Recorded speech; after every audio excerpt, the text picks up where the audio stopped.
Title: The Silent Tides by Wisdom Chronicles.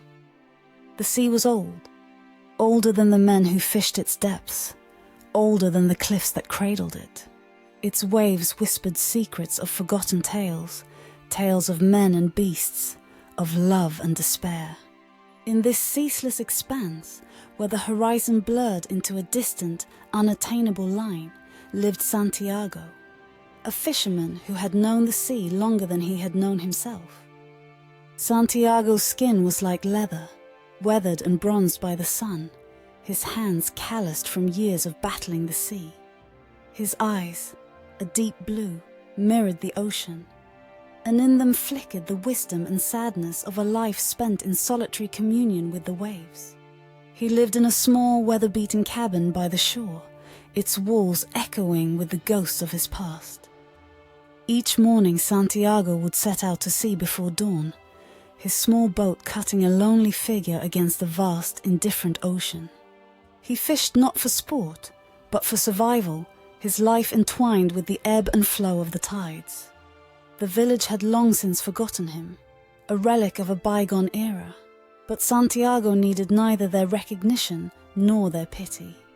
The sea was his companion, his adversary, his muse.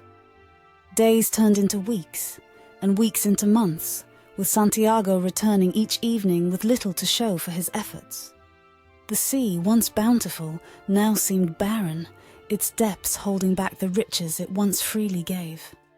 But Santiago persisted, driven not by hope or desperation, but by a deep, unspoken understanding of his place in the grand, unfathomable design of nature.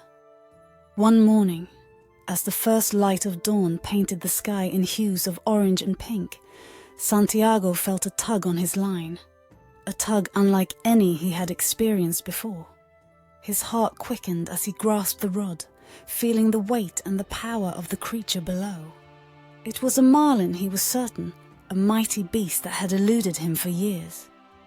The battle that ensued was not just between man and fish, but between Santiago and his own limitations, his age, his dwindling strength, his mounting doubts. The marlin fought with a grace and ferocity that commanded respect, diving deep and then leaping into the air, its body shimmering in the sunlight. Santiago, with every fibre of his being, matched its strength, his resolve unwavering. Hours turned into days, the sun rising and setting, the moon tracing its silvery path across the night sky. Santiago spoke to the marlin, not in words, but in a language born of mutual respect and shared suffering. He no longer thought of the marlin as a prize, but as a worthy adversary, a kindred spirit. On the third day, with his body pushed to its limits, Santiago finally reeled the marlin in. It was magnificent, larger than any fish he had ever seen, its silver body etched with scars of survival. But in its eyes, Santiago saw not victory, but a profound sadness, a reflection of his own. As he sailed back to shore, the marlin tied to the side of his boat, Santiago felt a hollow triumph. The sea in its infinite wisdom had given him a gift, but it was a gift laden with sorrow. He had conquered the marlin, but in doing so he had lost a part of himself to the depths. The journey back was marked by a silence that enveloped both Santiago and the sea. The sun dipped below the horizon, casting a crimson glow over the water as if mourning the loss of the marlin.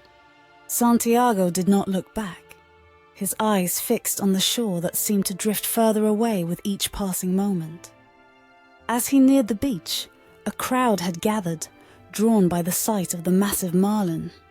They marveled at its size, speculating on the fortune it would bring. But Santiago heard none of it. He stepped off his boat, his legs unsteady, his spirit diminished. The marlin, once a symbol of his struggle, his endurance, was now just a lifeless form, its essence lost to the sea. Santiago walked away, leaving the crowd behind, their voices fading into the background. That night, as he lay in his cabin, the memories of the battle replaying in his mind, Santiago felt a deep, unshakable loneliness. He had sought to prove himself to the sea, to the world, but in the end, he realized that the only proof he needed was within himself.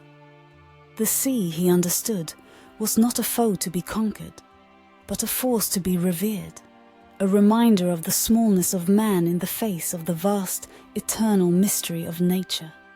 And as he drifted into sleep, Santiago dreamed of the marlin, not as a trophy, but as a fellow traveler on this endless, silent journey.